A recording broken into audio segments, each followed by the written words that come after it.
নমস্কার, আমার গল্প পাঠ আসরে আপনাকে স্বাগত জানাচ্ছি। আজ পড়ছি শরৎচন্দ্র চট্টোপাধ্যায়ের একটি ছোট গল্প, মামলার ফল। বুড়া বৃন্দাবন সামন্তর মৃত্যুর পরে তাহার দুই ছেলে শিবু ও শম্ভু প্রত্যহ ঝগড়া লড়াই করিয়া মাস ছয়েক একান্নে এক বাটিতে কাটাইল। তাহার পরে একদিন পৃথক হইয়া গেল।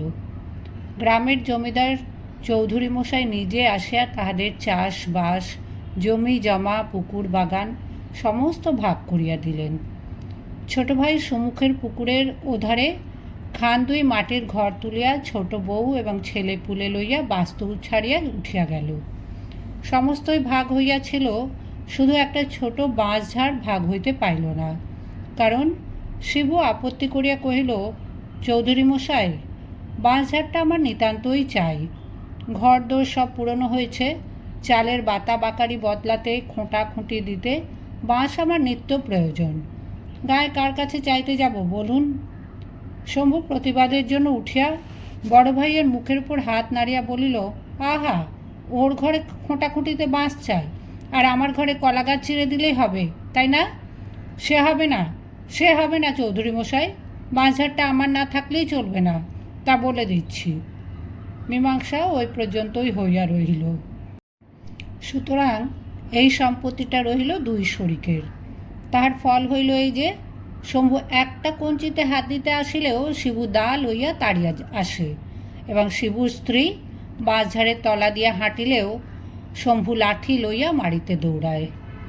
সেদিন সকালে এই বাঁশঝাড় উপলক্ষ করিয়াই উভয় পরিবারে তুমুল দাঙ্গা হইয়া গেল। ষষ্ঠী পূজা কিংবা এমনি কি একটা দৈব কার্যে বড়বউ গঙ্গামণির কিছু বাঁশ পাতার আবশ্যক ছিল। পল্লীগ্রামে এ বস্তুটি দুর্লভ নয়, অনায়াসে অন্যত্র সংগ্রহ হইতে পারিত, কিন্তু নিজের থাকিতে পরের কাছে হাত পাতিতে তাহার শরম বোধ হইল।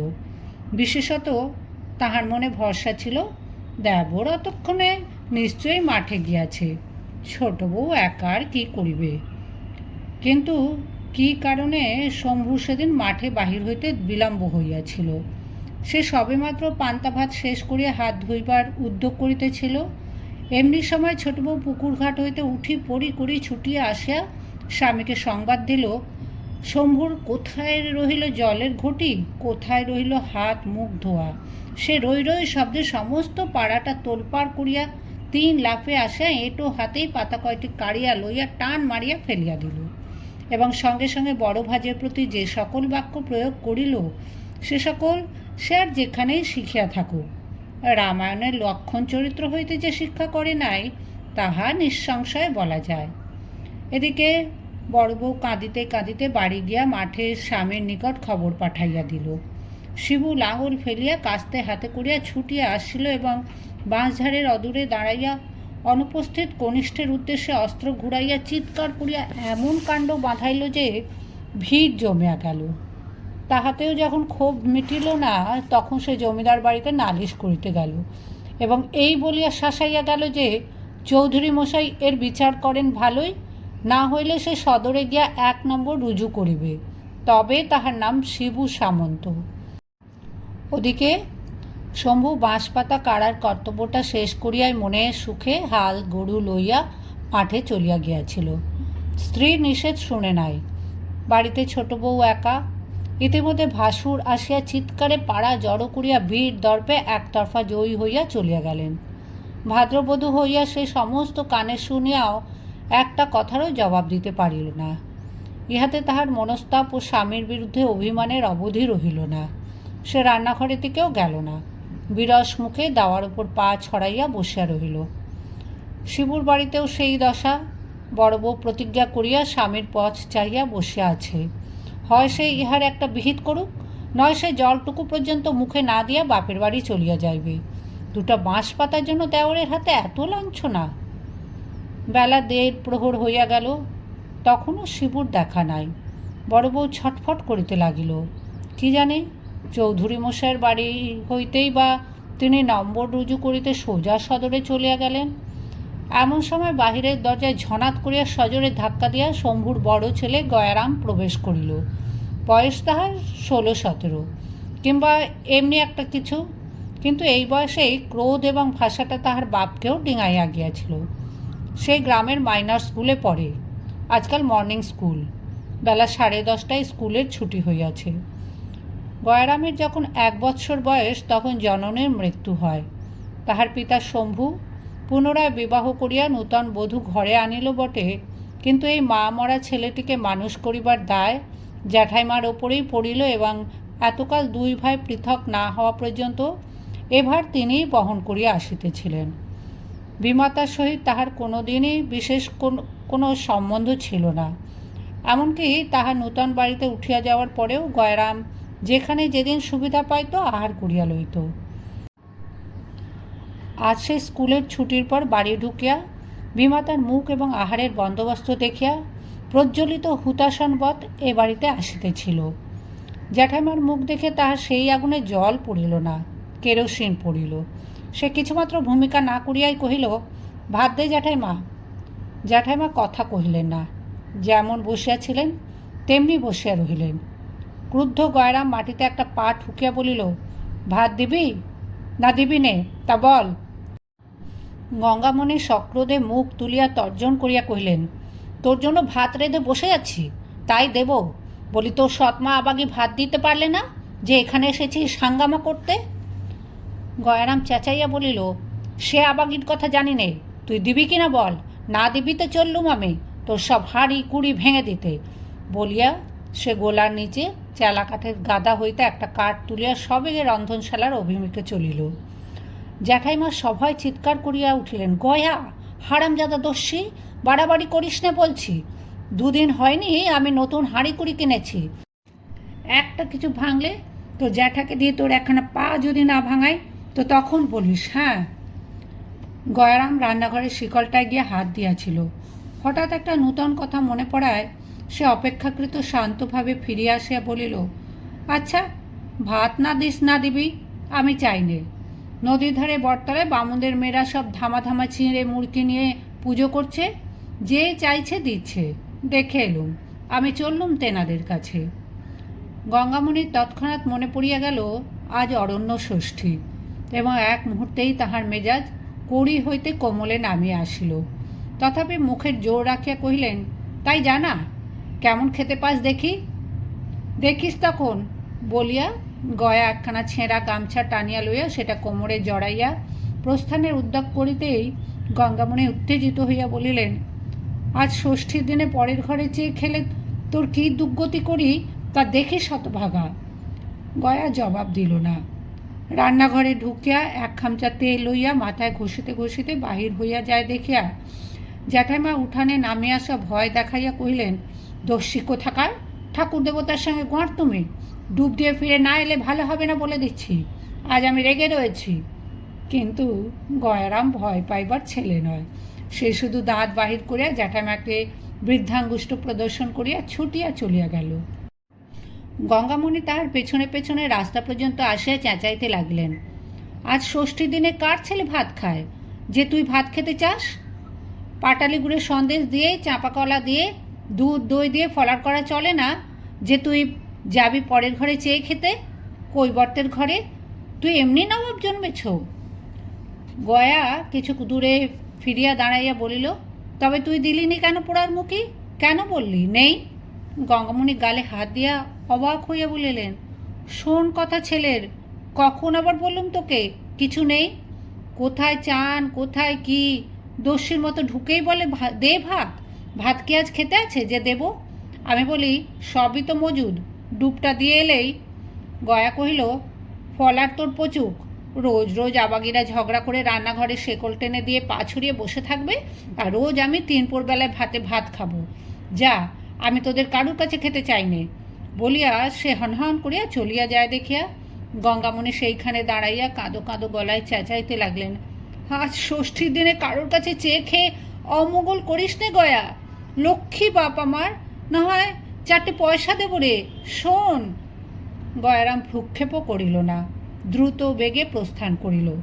বলিতে বলিতে গেল, চাই না আমি ফলার, চাই না আমি পয়সা, তোর ফলারে আমি, ইত্যাদি ইত্যাদি। সে দৃষ্টির অন্তরালে চলিয়া গেলে গঙ্গামণি বাড়ি ফিরিয়া রাগে দুঃখে অভিমানে নির্জীবের মতো দাওয়ার উপর বসিয়া পড়িলেন এবং গয়ার কুব্যবহারে মর্মাহত হইয়া তাহার বিমাতার মাথা খাইতে লাগিলেন। কিন্তু নদীর পথে চলিতে চলিতে গয়ার জ্যাঠাইমার কথাগুলো কানে বাজিতে লাগল। একে উত্তম আহারের প্রতি স্বভাবতই তাহার একটু অধিক লোভ ছিল।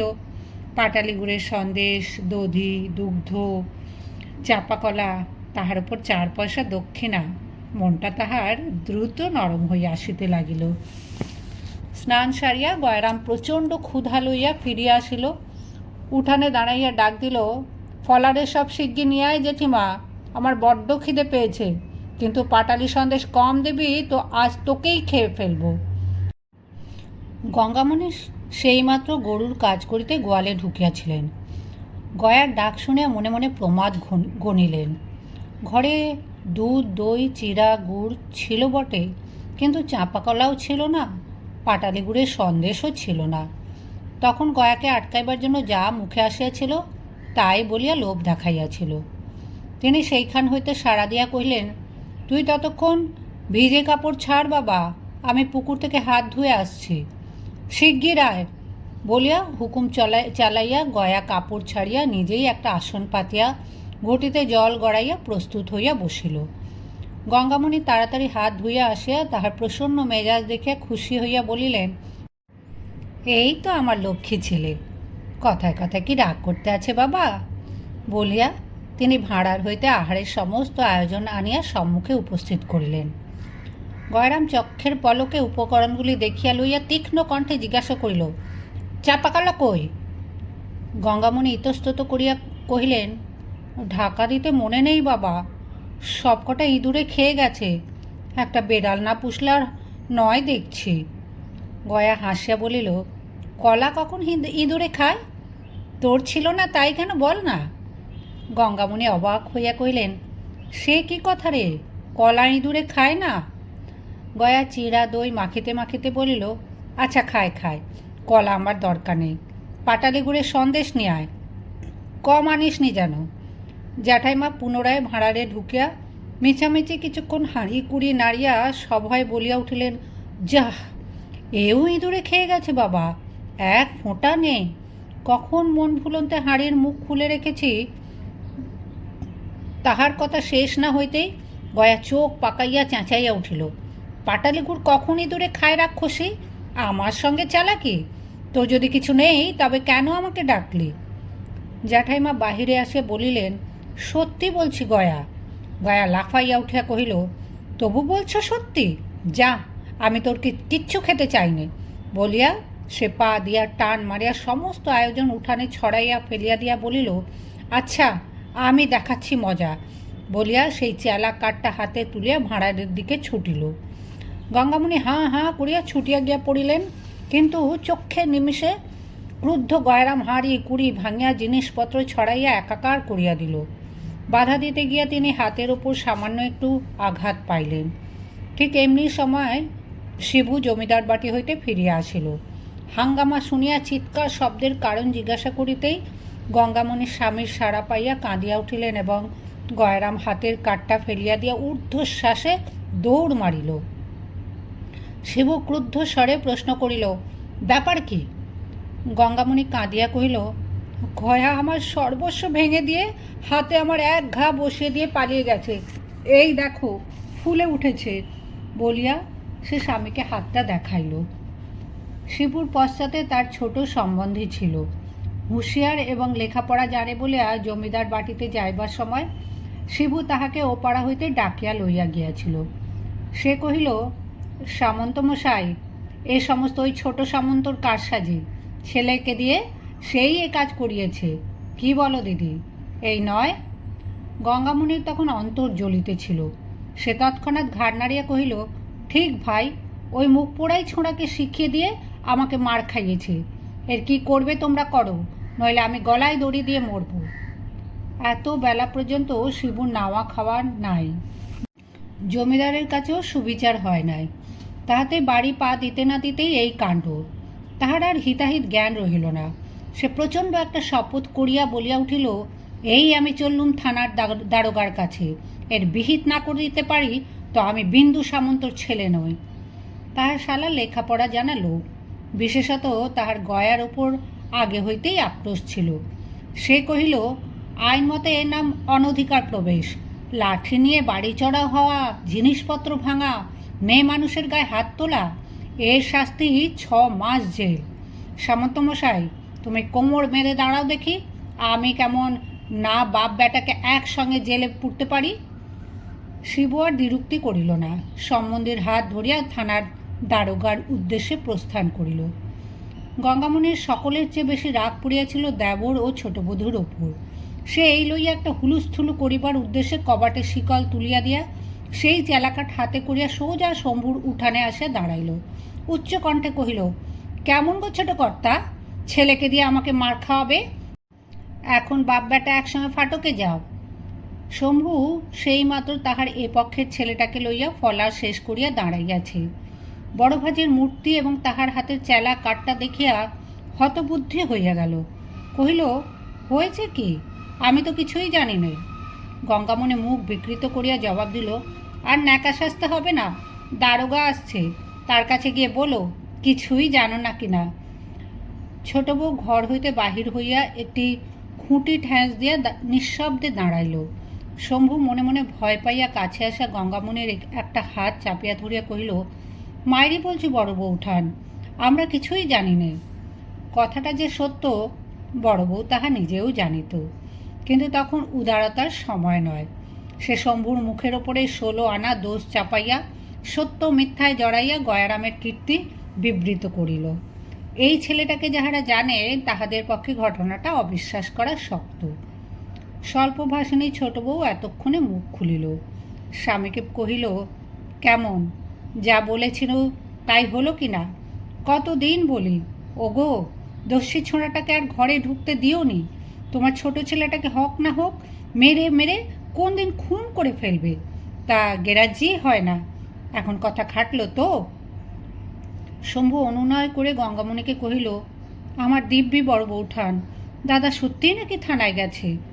তাহার করুণ কণ্ঠস্বরে কতকটা নরম হইয়া বড় বউ জোর দিয়া বলিল, তোমার দিব্যি ঠাকুরপো গেছে, সঙ্গে আমাদের পাঁচুও গেছে। শম্ভু অত্যন্ত ভীত হইয়া উঠিল।